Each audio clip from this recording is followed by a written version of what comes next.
Nah, yang ke-28, yaitu sikap hidup yang menyadari benar tidak bisa terlepas dari sumber hidup, yaitu Yesus Kristus.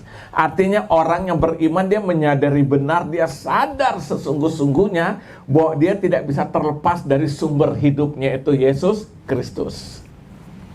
Nah, orang yang beriman pasti memiliki seperti ini. Coba saudara lihat dulu dalam Yohanes pasal 4. Kita lihat supaya saudara mengerti jalan cerita kenapa kita tidak bisa lepas dari sumber hidup itu Yesus sendiri. Kenapa? Memang Yesus itu apa? Nah, kita lihat dulu dalam Yohanes pasal 4. Yohanes pasal 4 ayat 13 sampai 14. Jawab Yesus kepadanya, barang siapa minum air ini, ia akan haus lagi. Tetapi barang siapa minum air yang akan kuberikan kepadanya, ia tidak akan haus untuk apa? Selama-lamanya. Sebaliknya, air yang akan kuberikan kepadanya akan menjadi mata air dalam dirinya, yang terus-menerus apa? Memancar sampai kepada hidup yang kekal. Buka lagi dulu satu ayat. Yohanes pasal 6 ayat 35. Kata Yesus kepada mereka, akulah apa? Roti hidup. Akulah roti hidup. Barang siapa datang padaku, ia tidak akan lapar lagi. Dan barang siapa percaya padaku, ia tidak akan haus lagi. Nah, kalau saudara baca dalam Yohanes pasal 4 itu kan menceritakan bagaimana waktu perjumpaan antara Yesus dengan seorang wanita Samaria yang terkenal kumpul kebo 6 kali. Karena waktu dia berjumpa dengan Yesus ketemu di sumur Yakub, itu pun dia punya laki yang ke-6. Lakinya juga laki nggak resmi gitu. Yesus tahu. Akhirnya terjadi dialog kan. Yesus minta air.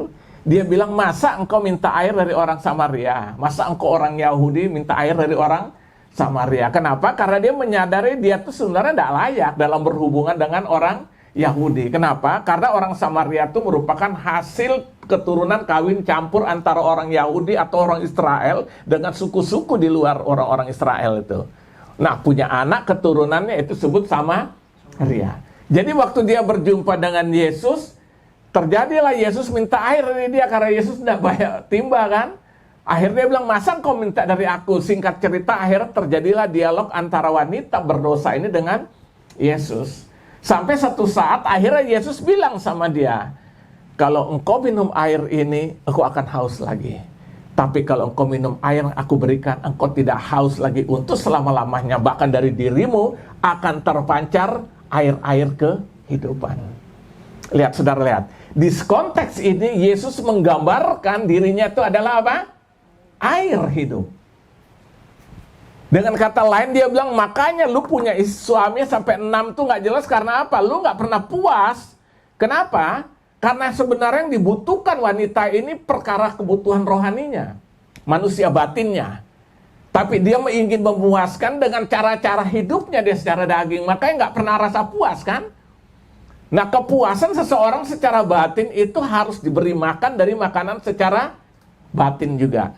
Nah, makanya Yesus dalam berdialog dengan wanita itu, Yesus bilang, aku ini air hidup. Nah, Yohanes pasal 6 tadi dia bilang, aku adalah roti hidup. Kenapa Yesus pakai perumpamaan air hidup dan roti hidup?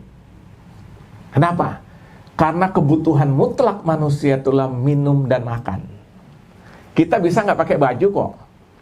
Nggak ada apa-apa. Paling kalau dingin aja.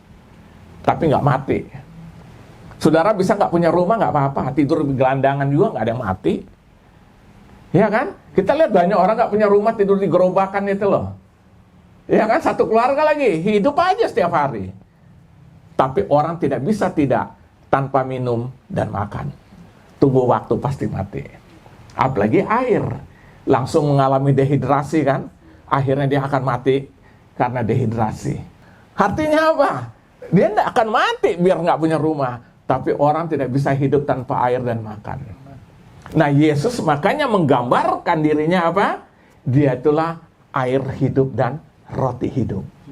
Dia bilang, kalau engkau minum air dari sumur, engkau akan haus selamanya. Tapi kalau engkau minum air yang aku beri, engkau tidak akan haus untuk selama-lamanya. Karena dia bilang, akulah air hidup. Dalam Yohanes 6 dia katakan, aku adalah apa? Roti hidup. Karena itu menjadi kebutuhan mutlak. Itu menjadi apa? Kebutuhan mutlak. Maka dalam Yohanes 15 kan Yesus bilang, ya kan, di luar aku kamu tidak bisa buat apa-apa. Aku inilah pokok anggur itu. Carang-carang tidak akan bisa hidup dan berbuah kalau tidak melekat pada pokok anggur itu. Dia gambarkan juga dirinya, Yesus menggambarkan sebagai apa? Pokok anggur. Jadi saudara lihat di sini sikap hidup seperti apa yang berdasarkan iman kita itu, yaitu sikap hidup yang menyadari benar tidak bisa terlepas dari sumber hidup itu. Amin. Kita nih butuh Tuhan Yesus hari ini. Tanpa dia kita tidak bisa berbuat apa-apa. Amin. Makanya saya mau katakan kalau hari ini kita sudah hidup dalam Tuhan tuh, aduh bersyukurlah, itu anugerah Tuhan yang apa? Yang terbesar. Orang bisa jadi perampok, orang bisa melakukan tindakan-tindakan kriminal itu hanya kebutuhan air dan perut, makan. Nggak ada penghasilan, mereka bisa nekat lakukan apa saja. Jadi kita lihat kebutuhan yang paling mendasar hidup manusia, makan dan minum. Dan Yesus bilang, aku telah roti hidup dan air. Amin. Jadi selama kita hidup dalam dia, kita sungguh-sungguh hidup dalam dia, pasti kita akan mendapatkan kepuasan-kepuasan. Kita akan dikenyangkan. Amin. Oh berarti saya nggak perlu dong makan nasi setiap hari. Ya tetap. Saya percaya kalau jaminan kebutuhan rohani Tuhan berikan, apalagi kebutuhan apa? Jasmani.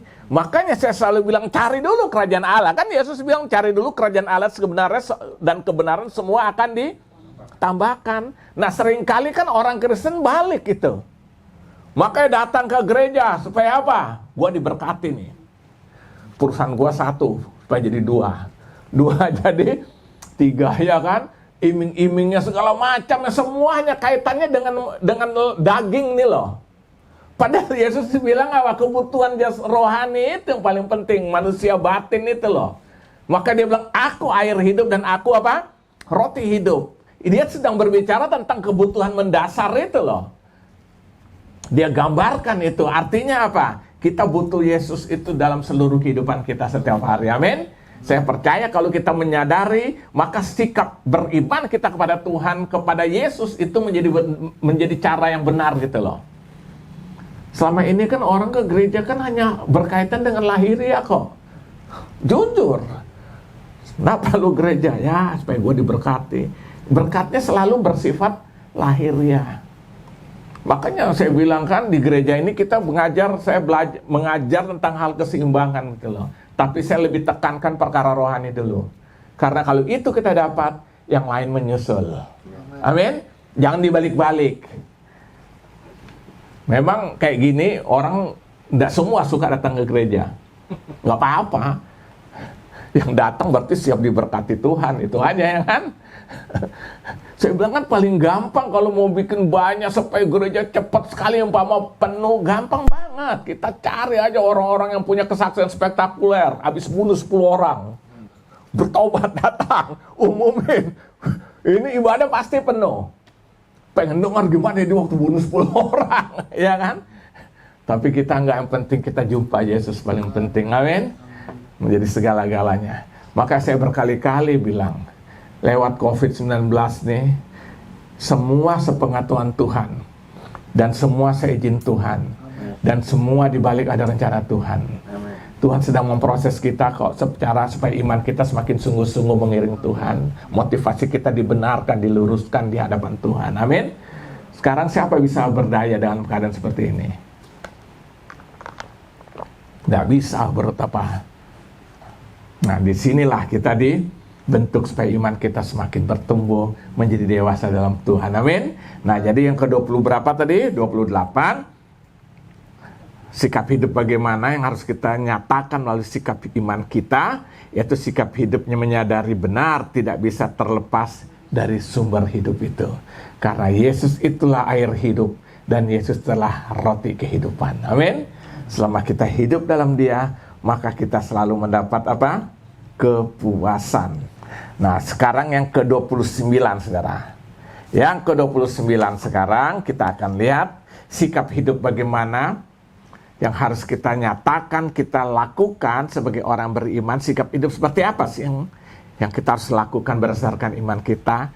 Yang ke-29, sikap hidup yang menyadari atau merasakan bahwa Yesus harus makin besar, tetapi aku harus makin kecil. Nah, jadi orang yang beriman semakin dia bertumbuh menjadi dewasa dalam Tuhan, dia sampai satu titik dia menyadari dia harus semakin kecil, tapi Yesus yang menjadi semakin besar.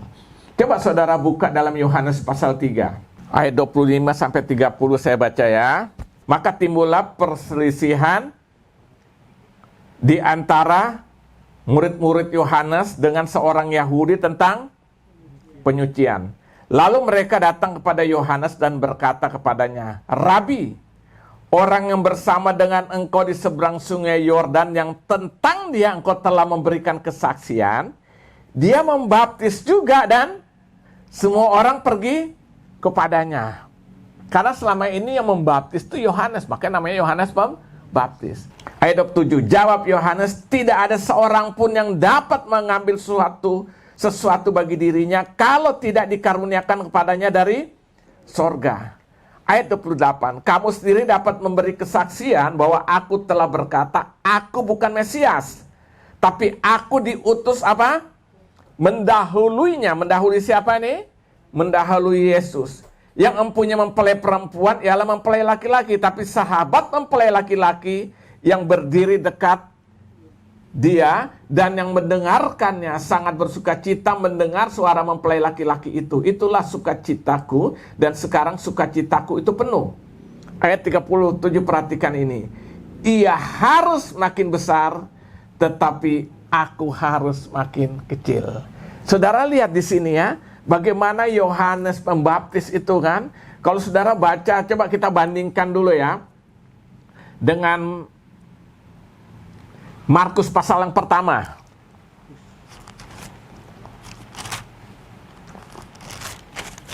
Markus pasal yang pertama ayat 1 sampai 8 saya baca. Markus pertama 1 sampai dengan 8. Inilah permulaan Injil tentang Yesus Kristus anak Allah, seperti ada tertulis dalam kitab Nabi Yesaya, lihatlah aku menyuruh utusanku apa?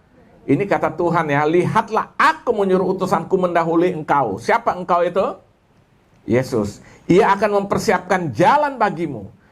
Ada suara orang yang berseru-seru di padang gurun, persiapkanlah jalan untuk Tuhan, luruskanlah jalan baginya. Demikianlah Yohanes Pembaptis tampil di padang gurun dan menyerukan, bertobatlah dan berilah dirimu dibaptis dan Allah akan mengampuni dosamu.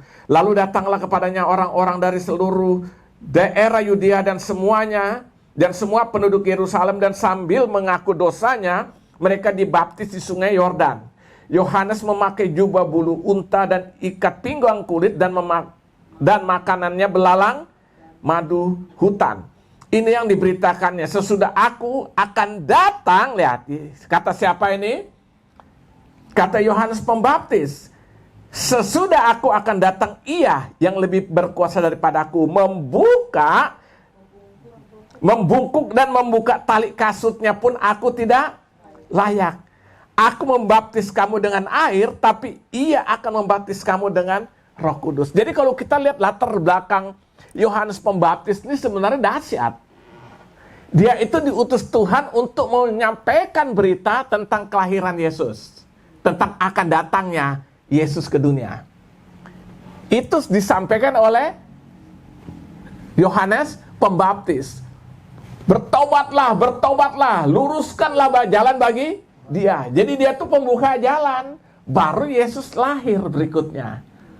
Tapi dalam keadaan seperti itu, dia tidak bilang dia hebat, dia bilang buka tali kasutnya aja aku nggak layak, nggak pantas, ya kan? Saudara lihat, akhirnya di situ dia bilang, ayat 30 tadi kalau kita lihat di dalam Yohanes pasal 3 tuh akhirnya dia bilang apa di situ? Biar aku semakin apa? Semakin kecil. Ia harus makin besar, tapi aku harus makin kecil. Artinya apa? Saudara lihat, Yohanes menyadari siapa dia. Dia dipakai Tuhan bukan berarti dia hebat daripada Tuhan Yesus. Amin. Nah, artinya begini, semakin kita bertumbuh dalam iman, semakin kita dipakai Tuhan, semakin kita diberkati Tuhan, semakin lah. Dan sebagainya, ya kan? Justru kita harus sadar, kita semakin tidak ada apa-apanya. Amin. Kita semakin kecil. Jadi orang dengan pertumbuhan imannya menjadi dewasa, dia semakin dipakai Tuhan, dia semakin mengalami hal-hal yang dahsyat dari Tuhan dalam dirinya, dia mengalami pertumbuhan, mengalami berkat, mengalami hal-hal yang dahsyat dalam Tuhan. Justru yang harus terjadi, dia bukan merasa dia makin hebat, dia semakin kecil. Ya, ini kita lihat, ini luar biasa kan? Ini dahsyat, saudara. Selama ini kita pikir kalau kita semakin dipakai Tuhan, kita makin the best. Iya kan? Sampai jalan dia, jangan dekat-dekat. Bisa urapan pergi. Nggak mau salaman, sorry. Gua mau KKR nih. Jangan dekat-dekat. Bahaya nanti urapan hilang. Iya kan? Ada nggak yang begitu? Wih, jalan sudah rasa kayak pejabat tinggi, saudara, yang masuk dalam satu ruangan kalau dalam acara. Padahal saudara lihat di sini, Yohanes Pembaptis bilang, biar dia semakin besar, aku semakin kecil. Siapa dia? Orang yang meneriakkan, luruskanlah jalan bagi Tuhan. Bertobatlah, kerajaan Allah sudah dekat, luruskanlah jalan bagi dia. Dia bercerita, Yohanes menyampaikan pesan bahwa akan datang, akan lahir seorang berjuru selamat namanya Yesus Kristus Tuhan. Tapi dia bilang, aku tidak layak buka apa? Untuk bungkuk buka tali kasutnya. Aku membaptis dengan air, tapi dia akan membaptis dengan roh. Lihat, satu sikap hidup dari seorang Yohanes Pembaptis, dia semakin kecil, tapi biarlah Yesus Tuhan itu semakin besar. Artinya apa, saudara? Semakin kita bertumbuh dalam Tuhan, semakin kita dipakai Tuhan, semakin kita diberkati Tuhan, yang harusnya terjadi sebagai orang yang beriman secara sehat, dia akan merasa semakin tidak ada apa-apanya. Nah, selama ini kan kita beda kan? Kalau kita semakin dipakai Tuhan, kita rasa kita semakin hebat. Yang lain semakin kecil. Iya kan? Kemarin saya sudah singkat khotbah itu kan? Jumat juga ya. Yang saya bilang kita tidak punya jasa apa-apa. Ya kan? Jumat ya. Kita tidak punya apa? Jasa apa-apa terhadap Tuhan. Justru kita dipakai Tuhan tuh anugerah, bukan berarti kita berjasa lalu Tuhan utang budi. Enggak. Kita ini anugerah. Dan saudara bisa contoh Yohanes Pembaptis, dia bilang, aku biar semakin kecil, dia harus menjadi semakin besar. Nah, jadi saudara lihat sikap hidup seperti apa yang mendasarkan iman kita. Sikap hidup yang menyadari, yang merasakan bahwa Yesus itu harus makin besar dalam hidupku, tapi aku harus semakin kecil. Ini pertumbuhan iman yang sehat. Kalau kita bilang kita beriman, tapi kita rasa semakin bertumbuh, kita semakin pakai Tuhan, kita rasa kita semakin besar, ini berarti ada yang salah. Kita tidak semakin besar. Justru semua karena anugerah. Amin. Nah, coba saudara lihat di Markus 9 ayat 33 sampai 35. Markus 9 ayat 33 sampai 35. Ya. Kemudian tibalah Yesus dan murid-muridnya di Kapernaum. Ya. Ketika Yesus sudah di rumah, ia bertanya kepada murid-muridnya, "Apa yang kamu perbincangkan tadi di tengah jalan?" Tetapi mereka diam, sebab di tengah jalan tadi mereka mempertengkarkan siapa yang terbesar di antara mereka. Ya, antara murid-murid, ya. Terus? Lalu Yesus duduk dan memanggil ke-12 murid itu. Katanya kepada mereka, "Jika seseorang ingin menjadi yang terdahulu, Ya. hendaklah ia menjadi yang terakhir dari semuanya dan pelayan dari semuanya." Iya. Ya, siapa yang menjadi terdahulu harus menjadi terakhir jadi apa? Pelayan. Jadi di sini Yesus bilang yang terbesar harus jadi pelayan. Di dalam bahasa Yunani disebut dengan doulos, budak. Jadi orang yang besar bagi Yesus itu yang menjadi apa? Hamba. Yang menjadi apa? Doulos. Jadi misalkan ginilah, kita jadi pemimpin, direktur, ya kan, sebagai anak Tuhan lah Bapak. Jadi bos, owner satu perusahaan atau apa aja lah, kita kelihatannya orang anggap hebat ya kan. Tapi justru kita harus memiliki sikap hati seorang hamba.